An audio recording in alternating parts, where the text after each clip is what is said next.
begins making a new life in the civilian world. I could kind of see how he would just be drawn to her. She referred to him sometimes as a big kid. He seemed to have a really great sense of humor. We wanted their relationship to turn out to be the American dream. They were going to have some kids, and they were just going to have a happy life.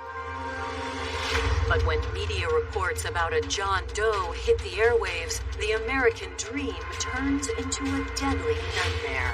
The body had been dumped in the ditch. He was wearing only a white t-shirt and a wedding ring. Was there some type of sexual assault? As investigators piece together evidence, they uncover clear signs of a killer. If you have the type of personality, it leads to that type of anger situation.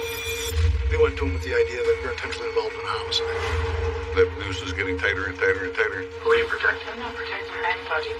The people we have cleared obviously are not suspects, but everybody else remains. Does that mean I remain? You betcha.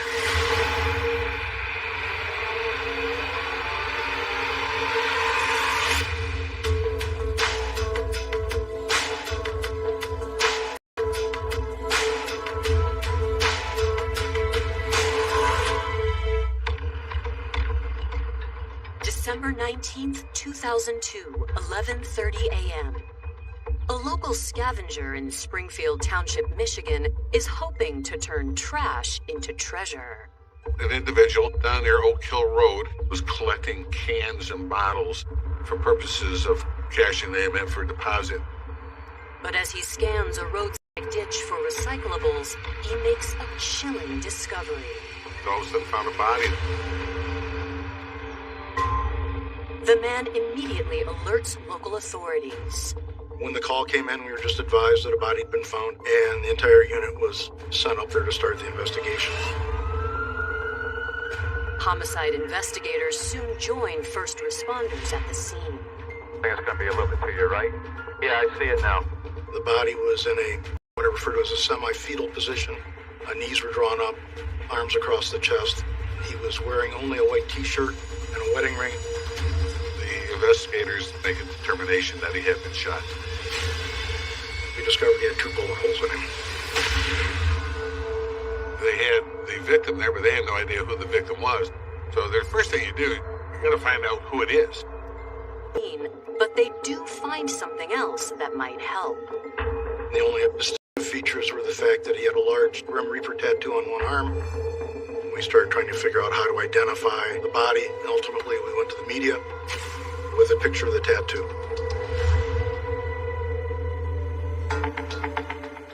Less than 24 hours later, the media exposure pays off. Just after 6 a.m. on December 20th, 2002, the Oakland County Sheriff's Department is contacted about the John Doe's distinctive ink. They had received a call from a woman who said that she suspected that the body was her husband's. I saw the picture of it. I think he got the baby. Do you think so? Yeah. What's your husband's name? Michael. What is your name?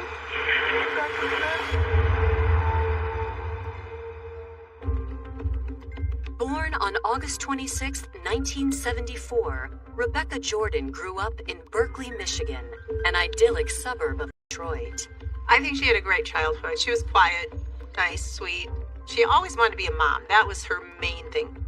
As soon as she graduated high school, Rebecca got married to her first love, Jason. Becca and Jason were high school sweethearts. He was a good guy. You know, they just married young. While Jason began pursuing a career in film, Rebecca decided to follow a very different calling. She joined the Navy. She wanted to see the world.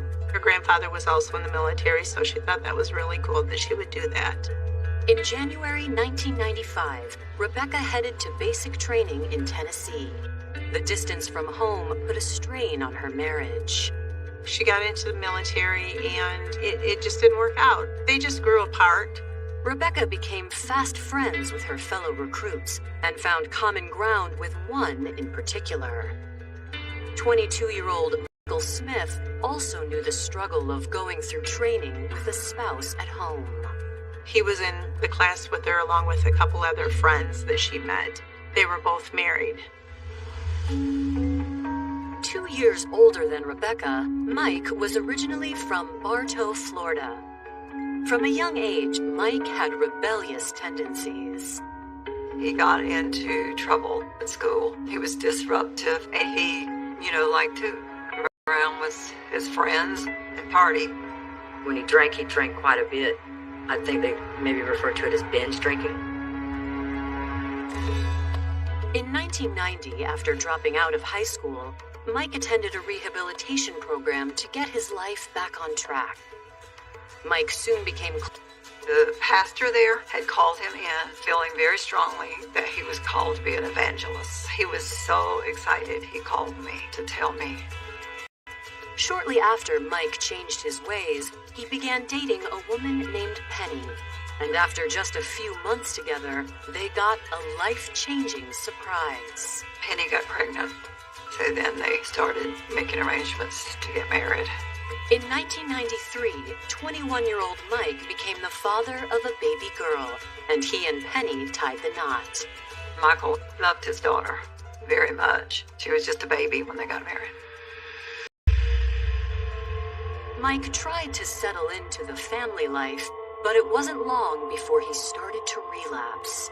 He was drinking and he was doing things that wasn't good for a marriage, so the marriage just ended up not doing well. Penny encouraged Michael to enlist in the military as a way to save their marriage. He was just not very happy with the way his life was going. It was kind of going in all the wrong directions, so he decided to go in the Navy. And that's where he met Rebecca. As Mike and Rebecca bonded over their marriage struggles, the friendship soon turned into something more. I could kind of see how he would just be drawn to her. She referred to Michael sometimes as a big kid. He seemed to have a really great sense of humor. As her feelings for Michael grew, Rebecca decided to come clean with her husband, Jason. Becca and Jason announced, we decided we're getting a divorce. It was very amicable. They both realized that they were too young when they got married.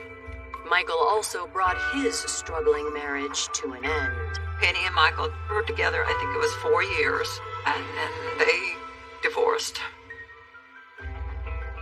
Michael and Rebecca left the Navy and were now free to follow their hearts. They didn't have a relationship until after they both separated from their spouses.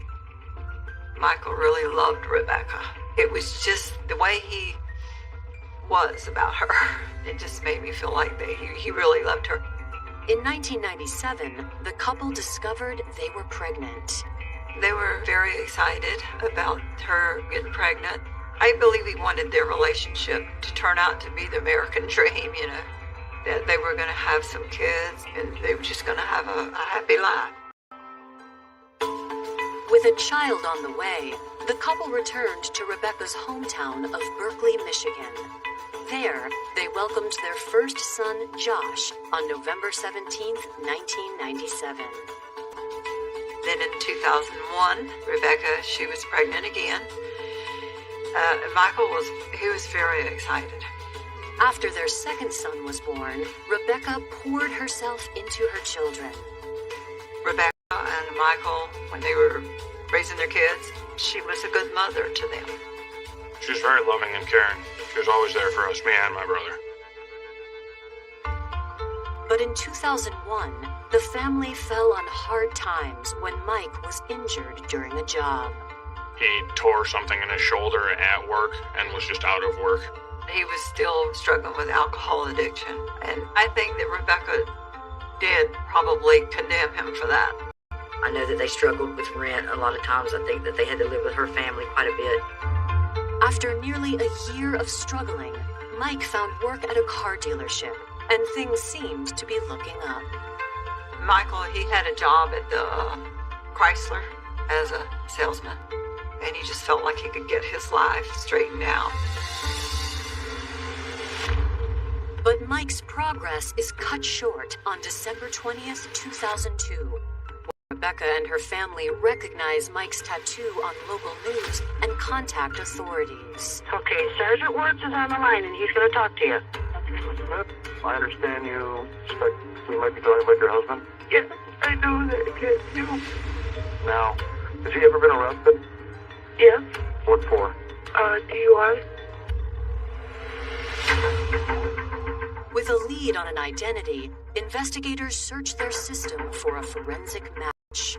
Mike had been arrested previously, so we had someone else go over to a neighboring community and get a set of his fingerprints, which confirmed Mike's identity. With their John Doe identified, investigators can focus on finding out how 30-year-old Mike Smith ended up dead on the side of the road. The body is taken into custody by the Oakland County Medical Examiner's Office for an autopsy. And at that point, we're pretty much stuck until we get an autopsy report, because despite 2 bullet holes that may or may not be the cause of death, that figures into the investigation.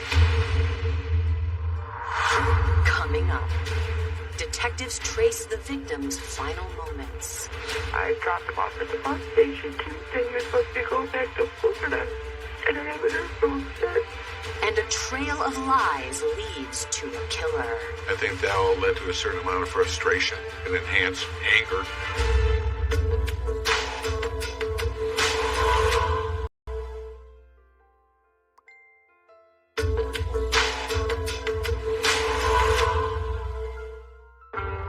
December 20th positively identified a John Doe murder victim as 30-year-old husband and father Mike Smith. It's absolutely tortured me, seeing my father's tattoo on TV and hearing that he had been shot twice. That's actually one of the most vivid memories in my mind. 18 hours after their initial survey of the scene, investigators returned to the body discovery site in search of more evidence. We did have deputies go back and in a fairly large number and do a physical search of both sides of the roadway, down into the ditch and such. We did check for bullet casings, bullets, anything in the area. A thorough search of the area comes up dry. It was obvious that the body had been dumped in the ditch. That was not the place as to where the victim was murdered. Our guess was that he had been removed from a vehicle at the top of the road and rolled down the slope. In search of a witness who might be able to validate their suspicions, investigators canvass passing motorists. The gentleman who found the body was determined that he just had stumbled on his body. So we had our traffic unit set up at either end of the road and stopped all the cars that were coming through. We asked them if they'd seen anything the night before, the day before. It's pretty much standard procedure. You don't hold out a lot of hope, but every now and then you get lucky. But we didn't.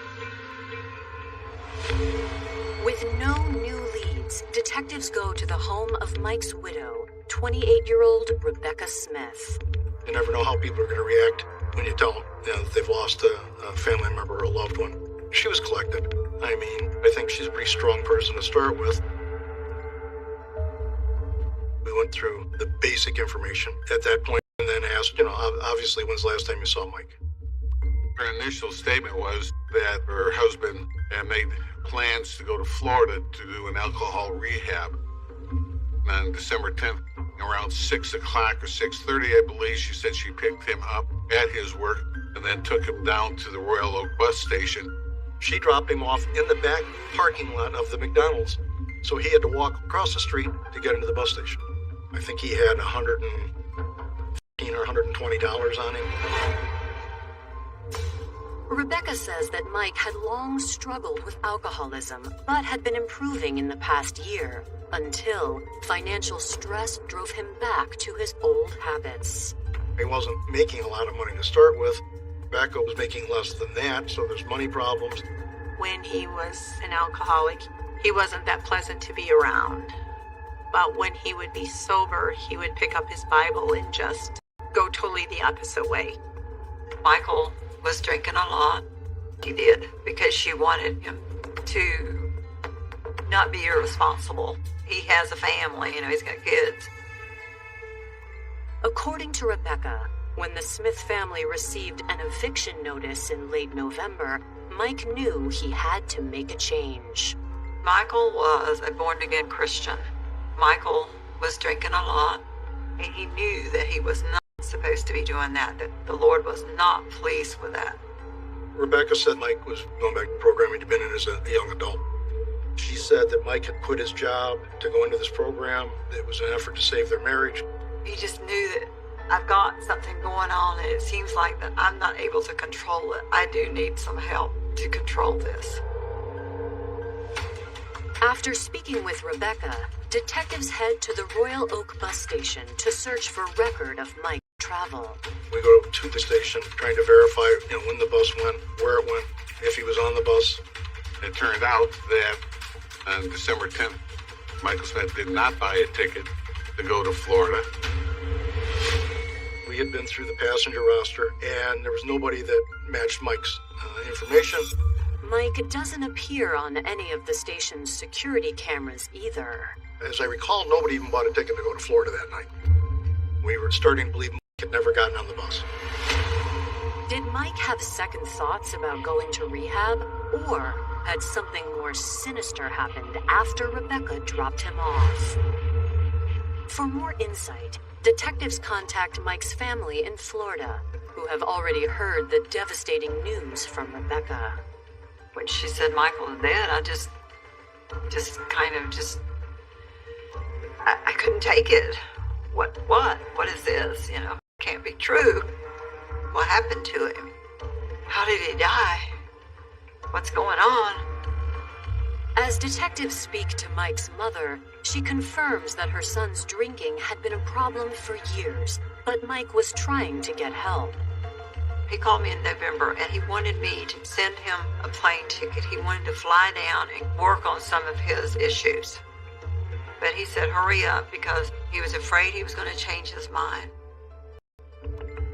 Mike's mom says that the very next day, Mike called her back and told her to forget about what he said. He changed his mind. It was getting close to Christmas. He didn't want to leave his kids and he didn't want to leave his wife either. Did Mike have another change of heart and decide to head to Florida after all? His mother doesn't seem to think so. Michael, first thing he would have got in touch with me. He would have told me because he would have been happy for me to know that he was going. For more insight, deputies head to the dealership where Mike worked. Mike never indicated to anybody at work that he was leaving for Florida or planned on quitting. It was bizarre anyways because nobody knew. I do remember him being a no-show to work, which was very not common for him. It was on the day that he went missing. He'd been in a mandatory 401k meeting at work, and he was talking to coworkers about how he was going to invest money. The fact that he was talking future-looking plans directly related to employment led us to wonder, why would he just up and take off?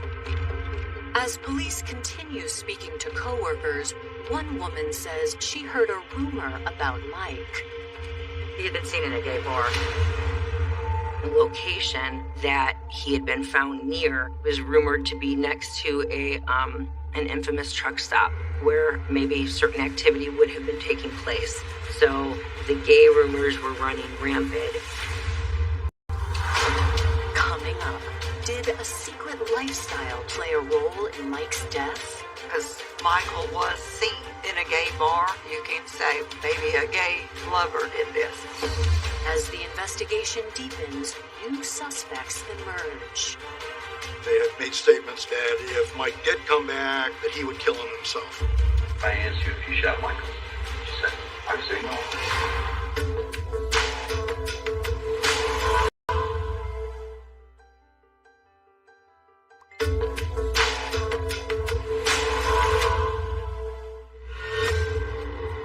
In late December 2002, investigators discover that 30-year-old murder victim Mike Smith might have been leading a double life.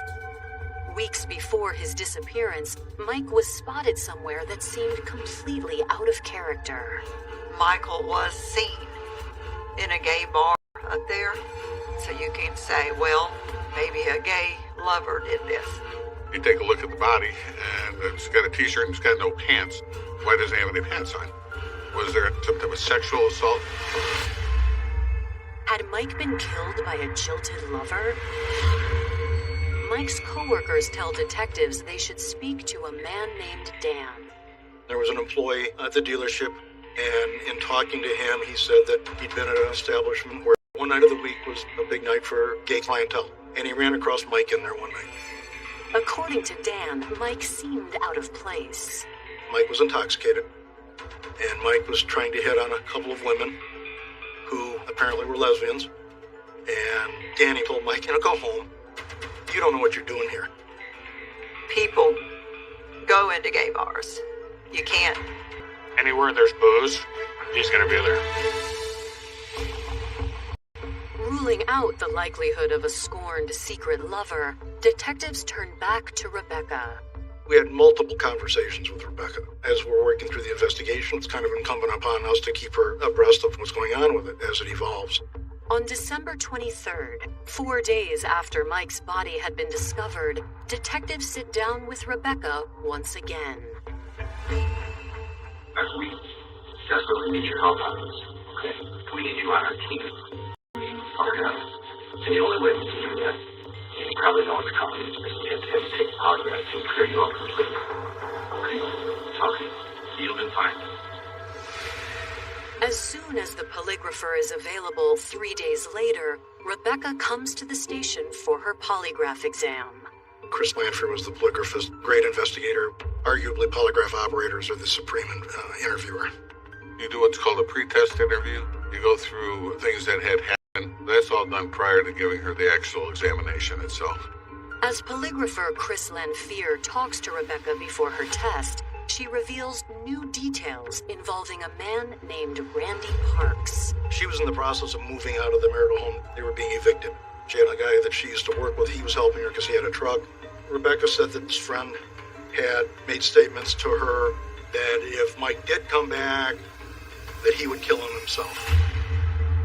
She did insinuate that Randy Parks may have very well been responsible for the murder.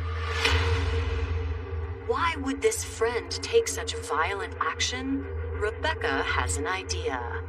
She kind of intimated at one point that this friend may have been kind of burning a candle for her. Around 7 p.m., Rebecca's polygraph commences at the Oakland County Sheriff's Department. In the sheriff's office, the polygraph is conducted between the test subject and the polygraphist, and then we get the report afterwards. She ultimately failed. She was confronted by the polygraph examiner that she was lying. Detectives are eager to confront Rebecca as well. If you're not involved, you pass the test. If you are involved, you fail it. It's real simple. Real simple. You would not have failed that polygraph at all. You deliberately withheld information. Who are you protecting? I'm not protecting anybody. Detectives press Rebecca about her relationship with her former co-worker, Randy Parks. How long's this thing been going on with Randy? I have never had an affair with Randy. I have never been physical with him. Sadly, There's only one thing that Randy's planning. It's time for the truth. You're obviously trying to protect him. I have no knowledge of Randy doing anything to my home. Then detectives turn the tables. Did you pregnant with any other person to have my book up? Last person to see a homicide victim alive is the first one to see him dead, which is pretty simplistic, but I mean, that's who you're looking for. So at this point, we've got a little more interest in Rebecca because we've yet to locate anybody that saw Mike anytime after she did. You and Michael weren't getting along. You're the last one to see him, and we can't verify that. Do you understand the problem we got here? Yes, I do. Do you understand the seriousness of the situation you're in? It's fine. I know you don't believe it. If Randy did all this, if Randy did this, he did this on his own. Detectives release Rebecca after a tear-filled interview. When detectives track down Randy for questioning, he seems calm and cooperative. We went to him and said, hey, your name came up in this investigation. It's a search for the truth and the facts. I'll tell you this. We cleared 3 or 4 people, and there are some people that we're unable to clear or haven't cleared yet. The people we have cleared, obviously, are not suspects, but everybody else remains. Does that mean Irene? You betcha. Describe your relationship that you and Rebecca had. Well, I thought we were pretty good friends. You know, she always called. They just called Michael. drinking, and I can understand the drink part. Did she want anything more? For me? Absolutely not. What about you with her? No. One of the things that came out with Randy was that, he was happily involved in a relationship. However, according to Randy, Rebecca had expressed animosity towards her husband, Mike. Back in August, she said, I wish you would just go away and die. She'd make that comment to you. Right.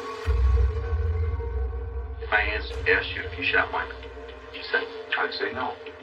I asked you if you 100% know who shot Michael, what would you say? I'd say I don't know. If I asked you those questions on a polygraph, what would you do? I'd pass it. Would you take one? Sure. I didn't do nothing, so. He could not wait to come in for the polygraph. I mean, it was like, let's go do it right now.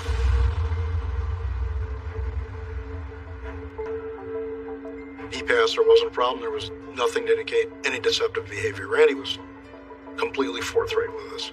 We cleared him out. Based on Randy's polygraph results, detectives believe he had no involvement in Mike's murder. But they're not so sure about the person who pointed the finger at Randy. Now we're starting to talk about the grieving widow as becoming a suspect. Coming up, new evidence exposes a chain of lies. When confronted about the phone call on the night that he went missing, she said, all right, I wasn't being honest. And autopsy results reveal a bizarre twist. He had at some point been frozen solid.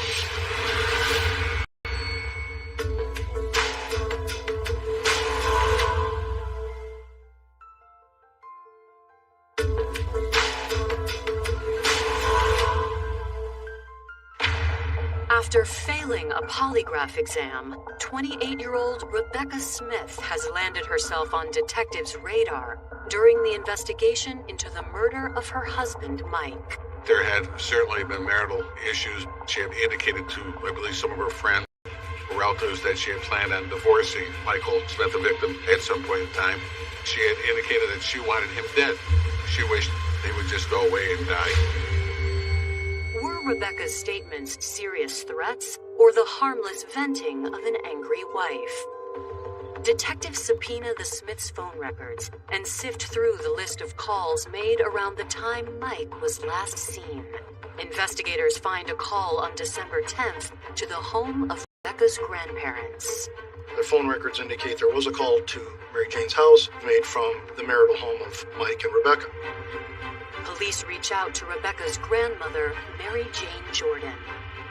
We interviewed the grandmother. She said, Mike called that night, 8:30ish in the evening, looking for Rebecca. Mary Jane says when she asked Rebecca about the call the next day, Rebecca told her Mike was on the road to Florida. And we verified by phone records that the call was made from their home in Berkeley. Certainly, he was not on a bus at 6:30 in the evening when he made a phone call at 8:30 in the evening. On January 9th, 2003, Oakland County Sheriff's detectives summoned Rebecca back to the station to address the discrepancy. So he calls at 8:29 or whatever because she looks right at the clock. Do you know where that call originates from? There's no resistance. No. When confronted about the phone call on the night that he went missing, she said, all right, out of my life. Rebecca says when she learned they were being evicted in November of 2002, her grandfather agreed to pay for another apartment on one condition. My grandpa made a big speech about after when we had signed the lease, literally as we're leaving the apartment office. Michael never set foot in this house. Rebecca says she'd agreed to her grandfather's terms, but she secretly convinced her husband to go to rehab instead of ending the relationship. She wanted to make her marriage work. She wanted her boys to have their dad in their life. She wasn't divorcing him. She wasn't doing any of that. Rebecca says that after she dropped Mike off at the bus station on December 10th, he found his way back to their house. You can't admit he came back because of disciplining your grandparents. That's it, isn't it? This is not about disciplining your grandparents. Everything is. No, it's not. Tell us what happened. Let's get through it. She admits that she lied and then comes up with a second story that it was the next day that she drove him to the bus stop and then he was going to take off back to Florida. Rebecca, you know, I would love to believe her. And I myself and you guys. Yeah, but see, you're not telling us anything to garner any more trust than you did before. The only thing that's changed is the fact that instead of taking him to the bus Tuesday night, you took him to the bus Wednesday night. We attempt to verify that, and all of a sudden was able to determine that that's a lie as well, because there was no tickets that was ever sold, and the victim was never seen in the bus station on the 10th or on the 11th. So, the grieving widow lies to the police who are trying to find out who killed her husband. I know I've made myself look like No, you made yourself look guilty. You made yourself the number one suspect. Is what you've done. Look at it from our point. Why wouldn't you? I know. Let's do this.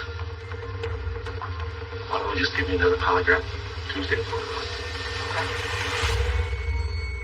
To test Rebecca's new story, another polygraph is scheduled for January 14th, and she is released. That same day, detectives receive a comprehensive report from the medical examiner's office. There were 2 bullet wounds, one to the heart and one to the liver on the right side, and based on their assessment, either of those would have been lethal wounds.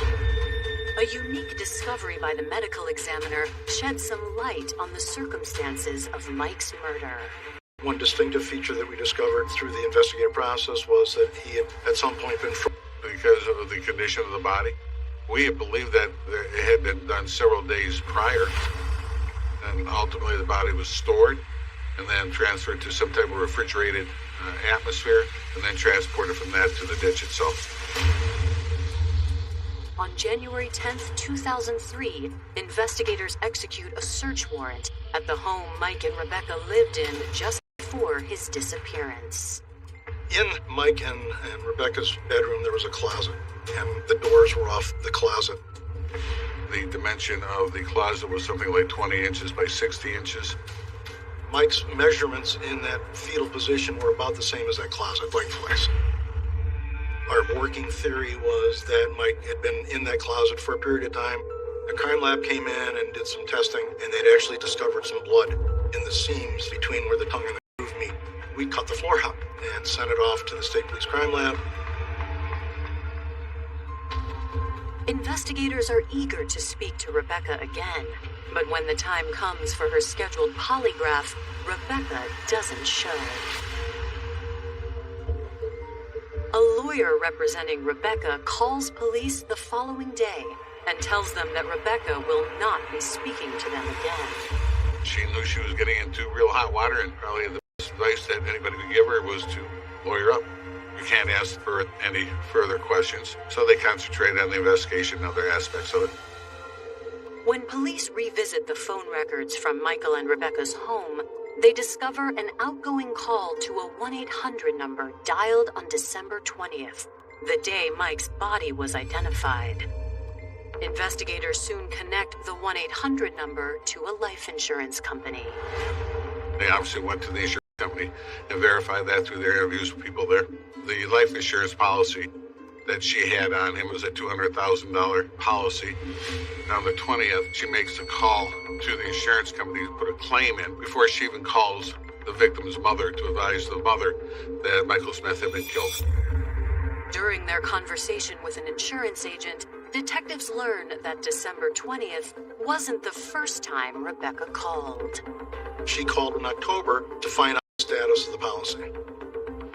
And the insurance company told her, well, it's basically lapsed, but if you make a payment, you can get it caught up. And so she made a payment. So now we start talking about, well, there's a big flag, there's a motive. In addition to the discovery of Mike's insurance policy, investigators soon receive forensic evidence that further solidifies their suspicions of Rebecca. The blood in the floorboards. The blood came back through DNA as Mike's blood.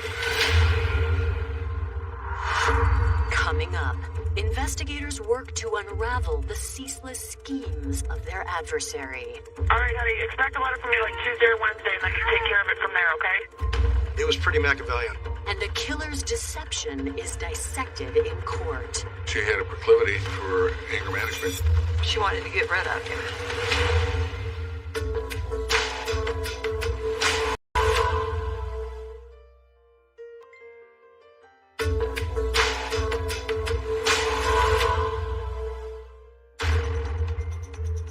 By early 2003, Oakland County detectives have zeroed in on Rebecca Smith as the prime suspect in the murder of her husband, Mike Smith. Investigators believe Rebecca killed her husband after several years of spousal resentment boiled over. The fact that the victim in this case certainly had an alcohol issue, as well as financial issues, where all of a sudden she's going to be losing her home. I think that all led to a certain amount of frustration. Feeling confident in their case, detectives pass it to the state for an indictment. I was determined at that point in time that there was insufficient evidence to go forward with a criminal charge. Without an indictment, investigators reach an impasse. It gets to a point where our argument is not going to get any better. You know, if we got what we're going to get, we're not going to get a videotape of her doing it. What I wanted was the truth to come out. That's all I wanted was the truth. And if they felt that they needed some time, then I already kind of just prepared myself to do that. For the next 4 years, family members and investigators keep close tabs on Rebecca. It was grueling, she got a life insurance policy and it was very frustrating. We were a little disappointed where she got it. As I recall, she bought a house. She never went out. Never had very many friends unless they came over to the house and watched X-Files with her. She was always doing stuff with us, making sure we were okay. Until 2006, when a turnover in elected officials brings fresh eyes to the case. There was a new administration that came into office, and several cases were then looked at again, this being one of them. It was determined that there was sufficient evidence to go forward, and a warrant was issued for open murder against Rebecca Smith. It was inconsistencies. It comes down to the totality of the information, the various stories she told the people about the relationship. All I ever wanted was the person that did this to be held accountable. And now this is happening. It's really happening. As Rebecca awaits her trial at the county jail, her phone calls are monitored as part of standard practice. On July 6, 2007, Rebecca asks her sister, Rachel, a cryptic question. Anytime I send you something, check the back of the letter, because I always write something on the back there. I don't trust the around here. Because I'm wondering why you always want stuff on so fast. That's exactly why. All right, honey, expect a letter from me like Tuesday or Wednesday, and I can take care of it from there, okay? After the suspicious exchange, authorities begin to monitor Rebecca's mail on July 9, 2007. They soon intercept letters Rebecca sent to her sister and a friend.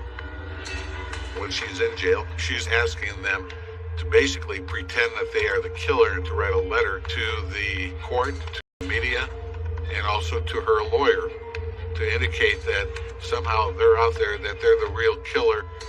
That was basically a gift from the defendant to the prosecution. I think it clearly indicated, showed her intent. I just couldn't believe she'd done that. I totally thought there's nothing that made her look more guilty than that. Ultimately, Rebecca, I think, was charged with obstruction of justice on top of the murder charge.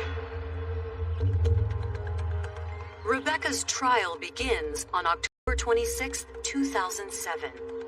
Prosecutors tell the jury they believe the murder occurred on December 10, 2002. He was in bed, asleep.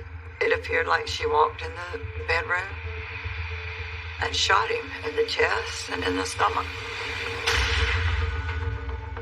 My theory is that Rebecca then moved the body to a closet in the bedroom of the marital house where they were living at the time. And then at some point, Rebecca moved the body to another location where the body froze. And then on the 9th of December 19th, Rebecca drove the body to Springfield Township, stopped on the shoulder of Oak Hill Road, and pushed the body down into the ditch. Prosecutors say that the motive was simple. She was just tired of struggling. She was tired of living with her family. I don't know if them losing their apartment maybe for the umpteenth time was more than she could bear. If he were to be eliminated, that eliminates her problem with him, and it also eliminates the financial issues. And it goes along with her statement that she just wished he would go away and die. However, the defense claims that although the marriage wasn't perfect, Still loves him. Still has a picture of him pinned up right next to where she sleeps. She doesn't hate him at all. I think Becca remembers him and thinks of him as just a confused, lost soul. And I think she wanted to save him, but he didn't want to save himself. as for the damning letters from jail, the defense says that those are just the work of a desperate but ultimately innocent mother. She wanted to get granted bail so that she could get out and see us before she went away. And I believe that. My mom cared very dearly for me and my brother. On November 6, 2007, after 2 days of jury deliberation, Rebecca learns her fate. The jury came back with a verdict of second-degree murder. The court then sentenced her above the sentencing guidelines to 30 to 60 years in the Michigan Department of Corrections. To some, Mike wasn't the only casualty. I don't think anybody could ever know what that could do to a kid. Not just to lose a parent in such a violent way, but at the hands of their other parent. I don't think that it gets any worse than that. My mother being taken for the murder devastated me much more than the murder of my father. It was the most devastating thing that ever happened to me. The Bible tells me that I must forgive, that vengeance is mine. He'll take care of it. So I'm going to say, I forgive Rebecca for what she did. I believe justice was served, and that was all that I wanted to happen.